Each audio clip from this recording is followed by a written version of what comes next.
$20,000 won't make you feel any different, but it will completely change how every bank, lender, and financial company in this country is built to treat you. There's a real Federal Reserve study from 2023 that sorts households on a scale from financially fragile to financially secure. And the line they draw isn't $50,000. It isn't $30,000. It's $20,000 sitting in liquid, accessible savings. Here's the part nobody puts in a headline. Banks run internal profitability scoring on every account you own, and there's an actual internal label for people sitting below that number. They're called high engagement customers. Translated out of corporate speak, that means the people we squeeze hardest. Your bank doesn't actually want you broke. Broke people can't pay fees. What your bank wants is for you to be almost fine. Stretched just tight enough that you occasionally overdraft. Worry just enough that you never close the account and walk. $20,000 is the exact number that breaks that entire sap. Today, I'm breaking down the 5 specific ways banks pull money out of anyone under that threshold, why your income bracket in particular gets targeted with this much precision, and exactly what changes mathematically the moment you cross to the other side. What's coming? Here's the roadmap. 5 mechanisms banks use to extract money from people under $20,000. Then how crossing that line rewires your leverage, not just with your bank, but your boss, your landlord, anyone whose yes you need. Then a real walkthrough with real numbers, because most finance content goes conveniently vague right when the math starts getting uncomfortable. The toll road. Before the 5 layers, one image I'll keep returning to. Picture your bank as a toll road, not the modern kind with clear pricing and public oversight. The old kind, 1800s. A private operator owns the only bridge across the river, and he charges whatever he wants, because your only other option is swimming. That operator never needed you rich. He never needed you ruined either. He needed you just okay, earning enough to keep functioning, stretched enough to keep needing that bridge. Every month, without fail, you show up and pay. $20,000 is the point where you build your own bridge. And the second you do, that toll operator loses every ounce of pricing power over you. Permanently. Hold that image. We'll come back to it. Layer 1. Overdraft fees. In 2022, U.S. banks pulled in $7.7 billion from overdraft and insufficient funds fees. One product, 1 year. Now the number that should actually bother you. Roughly 9% of account holders were responsible for nearly 80% of every overdraft fee charged industry-wide. 9%. The remaining 91% of customers barely registered as a revenue source. This wasn't a wide net. It was a precision strike on a specific group of people at a specific level of financial strain. And it's engineered. Banks use transaction ordering software, and when several charges hit your account at once and it goes negative, the bank chooses the order those charges get processed in. Multiple institutions have been caught processing the largest transaction first, which triggers the maximum possible number of smaller charges to also bounce, instead of smallest first, which would minimize fees. Wells Fargo settled a class action lawsuit over this exact practice for $1.4 billion. That's not a bug. That got approved in a meeting. The toll road doesn't just charge you a toll. It calculates the most expensive possible moment to charge it. When you're sitting on $20,000, none of this touches you. You never overdraft. The algorithm has nothing to work with. The toll booth simply isn't on your road anymore. Layer 2. Credit card interest. Federal Reserve data from 2024 shows the average American household that carries a credit card balance pays around $1,300 a year in interest alone. That's compounding against you. It's somewhere between 22% and 29% APR, standard territory for major cards in early 2026. Who's paying that interest? Overwhelmingly, it's people without a cash cushion. Not because they're careless, because without a buffer, the credit card becomes the emergency fund by default. Car trouble hits the card. Dentist bill hits the card. And once an emergency's been absorbed that way, you can't clear the balance next payday because the emergency already ate that money too. So the balance just sits. And at 24%, it sits with real enthusiasm. There's actual industry vocabulary for this. People who carry a balance and generate interest are called revolvers. People who pay in full every month and cost the company nothing are called... Those are transactors. And here's the term used internally for that second group. You'll see it in trade publications and conference decks. They're called deadbeats. Let that sink in. The customer who uses the card responsibly, collects the points, and never pays a cent of interest is by industry classification a deadbeat. That's the goal. Be the deadbeat. Layer 3. Maintenance fees. Bankrate's 2025 checking account survey put the average monthly maintenance fee at around $15, roughly $180 a year, waived only if you keep a minimum balance, usually somewhere between $1,500 and $5,000, depending on the bank. Here's the mechanism. If you're building savings from close to nothing and you hit one rough month, a late paycheck, an unplanned expense, your balance dips under the threshold, and that $15 fee lands precisely when you're least able to absorb it. Not a punishment for bad behavior, a charge for being financially fragile at exactly the wrong moment. The bank knows the difference. The timing isn't an accident. Layer 4. The desperation premium. A National Bureau of Economic Research paper found that borrowers under measurable financial pressure paid 1 to 2 percentage points more on loans than equally qualified borrowers who aren't stressed. In dollars, on a $30,000 car loan over 5 years, 2 extra points cost you about $1,600. Not because your credit score is worse, because your negotiation position is weaker. This premium never shows up on a disclosure form. It's baked into the offer the second a lender senses you can't afford to walk away. And lenders can sense it. When you're carrying $20,000 in savings, you have a second bridge. The instant a lender clocks that you have somewhere else to go, the price on their offer drops. Not because your credit improved, but because you stopped looking like a captive customer. Layer 5. The invisible tax.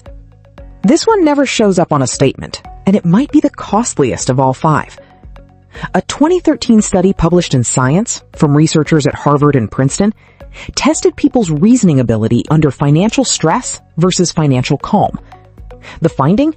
Money anxiety knocked performance down by the equivalent of 13 IQ points. For comparison, a full night with 0 sleep costs you about 8 points.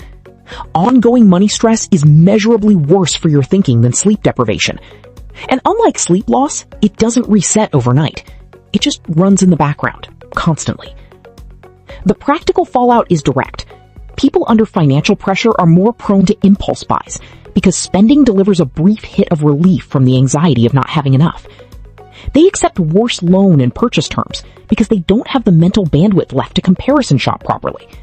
And they respond harder to urgency marketing, limited time, while supplies last, because scarcity messaging lands differently when you're already living in scarcity. The companies profiting from this stress didn't create it, but they absolutely price around it. That distinction doesn't change the outcome for you.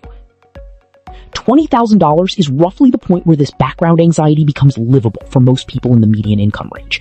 Not gone, livable. Those 13 IQ points come back, and with them comes the ability to slow down, compare your options, walk away from a bad deal, and think about next year instead of just getting through Tuesday. That's the real value of the number. Not comfort, clarity. Most videos on this topic stop right there. Hit 20K, you're done. But almost nobody explains what that number does to every negotiation in your life, not just the one with your bank. Clare. A woman I'll call Clare spent 8 years in marketing at a mid-sized company in Atlanta. Sharp, dependable, genuinely good at her job. For all 8 years, she reported to a manager who, being generous here, was draining to work for. He took credit for her presentations, shot down her ideas in meetings, then quietly used them himself a week later. Passed her over for 2 promotions she'd clearly earned. The second time, after she built a documented case and taken it to HR directly. Nothing came of it. She didn't escalate further, didn't quit, kept showing up. Not because she couldn't see what was happening, because she had $6,000 saved, a mortgage, a kid in daycare, and the math simply didn't support any other move. Her manager had leverage over her. No contract clause, nothing formal, just the leverage of knowing she couldn't afford to test him. Then her grandmother passed and left her $18,000. Combined with what she already had, that put her at $24,000. Within 3 months, Claire had applied to 3 companies, landed 2 offers, and resigned. Her exit conversation produced a counteroffer 23% above her existing salary. She turned it down. The new role was the better move anyway. None of this required a new version of Claire. She didn't develop courage in 90 days. She didn't pick up a new credential. She simply stopped being desperate. And it turns out non-desperation is worth about 23% of your salary. Behavioral economists have a term for what happened to Claire: outside option value. Once you have a real exit, not a hypothetical, an actual one, the value of every negotiation you're currently sitting inside goes up. Not because you get combative, because the other side can sense, in ways that are hard to fake, that you're not trapped. Desperation is visible, so is its absence. Walk into a room knowing you can leave and survive, and you carry yourself differently. You talk differently. You sit in silence differently after you've made your ask, and the other side reads it correctly. The key word is credible. Below $20,000, I could just leave, is usually a bluff, and the other party, your boss, your lender, your landlord, often knows it, even unspoken. They price accordingly. Above that number, the option is real, and real changes everything. Think back to the last major purchase you made under real time pressure. A car you needed by a set date to keep a job, an apartment you had to grab before someone else did. Your leverage in both cases was nearly zero, because the clock was already running, and you took what was offered. $20,000 doesn't erase every time-sensitive decisions from your life, but it wipes out the most common source of that pressure, the emergency that demands cash right now, on someone else's clock, with zero room to wait. The toll road loses its grip, not because you got rich enough to ignore it, because you built another road. Just having that second road available is enough. What actually banks call you? I know someone who spent 15 years as a branch manager at a regional bank in Ohio. Call him Derek. He once told me how his bank internally ranked customers, and it stuck with me. He said they tracked contribution margin per customer, and the most profitable accounts were almost never the wealthiest ones. They were the accounts sitting at just enough money to keep needing the bank. Read that twice. The customer your bank values most isn't a millionaire. Wealthy clients barely touch retail banking. They've got private bankers, brokerage accounts, treasury products elsewhere. A checking account is an afterthought to them. The ideal retail customer, the one actually driving quarterly earnings, makes somewhere between $50,000 and $80,000 a year, carries a modest credit card balance, occasionally overdraws, has an auto loan running, and consistently sits under $20,000 in savings. Reliable, recurring, profitable. Every month, right on schedule, they show up and pay the toll. Derek's story has an ending. I'll come back to it, because it says something important about where all of this is headed. Ryan crosses the line. First, let's walk through what actually happens, in real numbers, when someone crosses that $20,000 mark. Ryan is 34, takes home about $68,000 a year after tax, roughly $4,400 a month. His fixed costs, rent, car payment, insurance, utilities, and the 8 streaming subscriptions he barely remembers signing up for, run about $3,200. Food and gas add another $500. On a good month, he clears $700. On a bad one, he breaks even or dips slightly negative. His savings has hovered around $4,000 for 2 years, because every time he makes real progress, something eats it. Ryan changes exactly one structural thing. He opens a high-yield savings account at a completely different bank. Separate app, separate login, mentally separate. That separation is deliberate. He sets an automatic transfer of $500 the moment his paycheck lands, before he has any chance to mentally spend it. He keeps $200 in checking as a working buffer. Every other dollar has a job. Months 1 to 12. Ryan goes from $4,000 to $9,800, even after absorbing a $1,200 car repair. He rebuilt his savings from over 3 months. He wasn't perfect. The system didn't need him to be. Months 13 to 20. Ryan crosses $20,000. Here's what shifts immediately. His credit utilization, which had been sitting around 42% because he'd been using cars to bridge paycheck gaps, drops to 9% since his checking buffer eliminates the need to charge routine expenses. His credit score jumps 31 points in 2 months. He refinances his car loan. The new rate is 1.9 points lower over the remaining 27 months, saving him about $1,240 from one phone call, only possible because of that $20,000 buffer. He switches his car insurance to a higher deductible, since he can now actually cover it if needed, Premium drops $61 a month, about $732 a year. He didn't change how he drives. He changed his financial position, and the price followed. 6 months after crossing the line, Ryan's saving $850 a month instead of $500, not from a raise, but because the threshold itself eliminated a string of reoccurring costs that had been invisible before. The well-dressed toll collector. A financial advisor once asked a new client to walk him through their portfolio. The client said, "It's $9,000 in a savings account." The advisor pulled out the planning template anyway. Risk tolerance, asset allocation, time horizon, estate considerations. 45 minutes later, he recommended 3 products. The client asked what it would cost. About 1% annually, plus an initial planning fee. The client did the math quietly. 1% of $9,000 is $90 a year, on a portfolio that would earn roughly $450 in a basic index fund before any fees at all. The advisor told him building wealth is a long process. The client paid for the consultation, thanked him sincerely, and opened a high-yield savings account elsewhere on the way home. The toll road really does have well-dressed attendants. The overdraft trap. There's one more piece the banking industry would rather have not laid out plainly. Overdraft protection. The product that charges $30 to $35 when your account goes negative instead of simply declining the charge. It launched in the late 90s, marketed as a benefit, a safety net, no embarrassment at the register. Millions of people were automatically enrolled without ever opting in because banks made it the default setting on new accounts.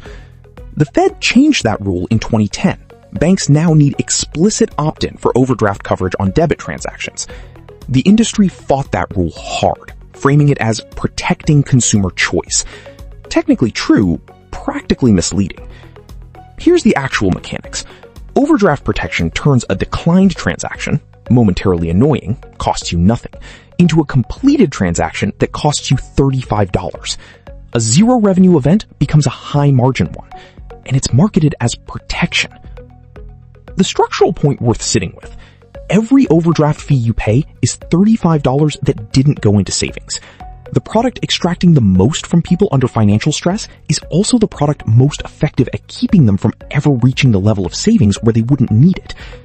Nobody sat in a room and designed this as a trap on purpose. It's just what happens when a profitable product becomes the default and runs unchanged for 30 years. You think the problem is the fee. The real problem is the missing buffer that makes the fee possible in the first place. Fix that, and the fee stops applying to you. Derek's ending. Starting around 2021, the CFPB ramped up scrutiny and enforcement pressure on overdraft practices. Several major banks, Chase, Bank of America, Capital One, began cutting or eliminating overdraft fees, partly from regulatory pressure, partly because they'd finally run the long-term math on customer lifetime value and didn't love the answer. Derek's bank made a similar pivot. Overdraft revenue dropped, and short-term margins fell hardest at branches that had leaned on high-fee accounts as their main driver. Derek's branch, sitting in a suburb with above-average household income, had never depended heavily on that revenue. His customers skewed toward higher balances, plenty above that $20,000 mark, and lower fee income overall. For years, that made his branch look unremarkable on the internal scorecard. After the industry pivot, it made his branch look exceptional. Same customers, still depositing, still opening investment accounts and mortgages, still referring family. Lifetime value per customer was substantially higher. It had simply been earned slowly over decades instead of squeezed out in monthly fees. Derek got promoted, not from foresight, but because his branch's demographics had quietly been running the correct long-term model the whole time. The customer above $20,000 is worth more over a lifetime than the customer below it, generating short-term fees. The bank had built its quarterly numbers on the second group, while the real value sat with the first. The toll road eventually figured out its most valuable outcome wasn't the toll. It was the people who built their own bridge, crossed once, and stuck around anyway. 3 things to do this week. 1. Calculate your extraction rate for the last 12 months. Pull your statements. Add up every overdraft fee, every maintenance fee, every dollar of credit card interest. Then estimate any premium you've paid on loans because you were negotiating from a weak position rather than a strong one. For most people under $20,000 in savings, that total lands somewhere between $1,200 and $3,000 a year. Not principal paid down, just the price of not having enough. Write it down. That number is the direct cost of the gap between where you are and the threshold.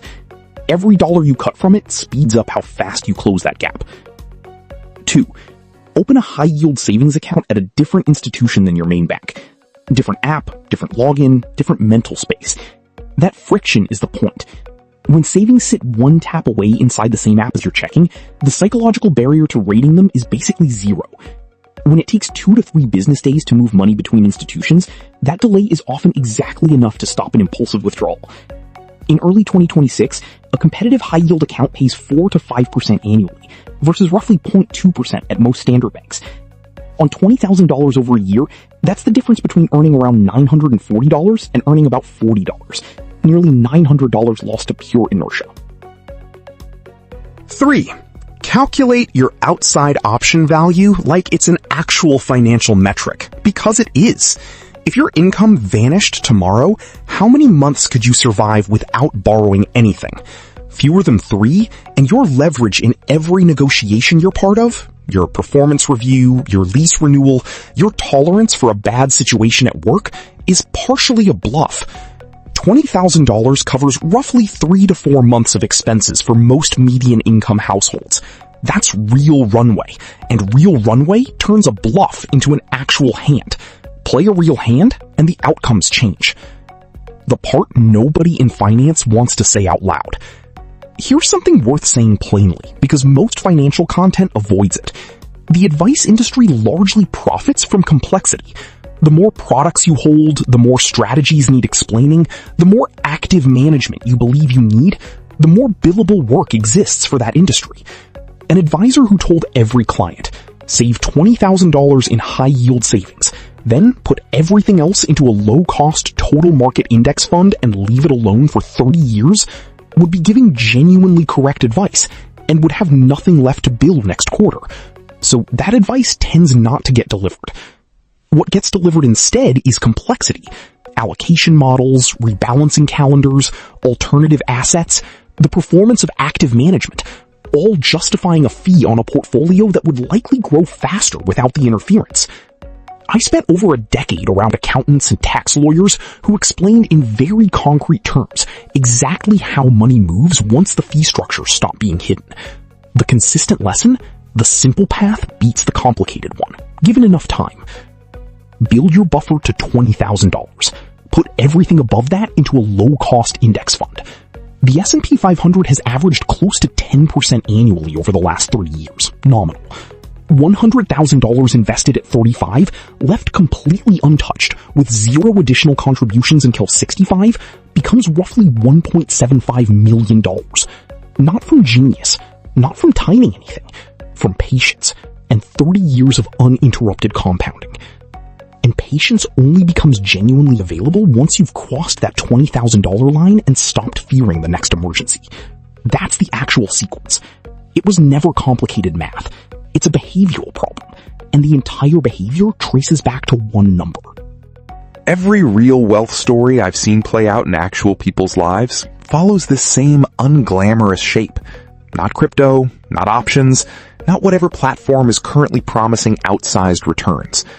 Just a slow, patient, boring compounding process that starts at one threshold your bank would quietly rather you never reach.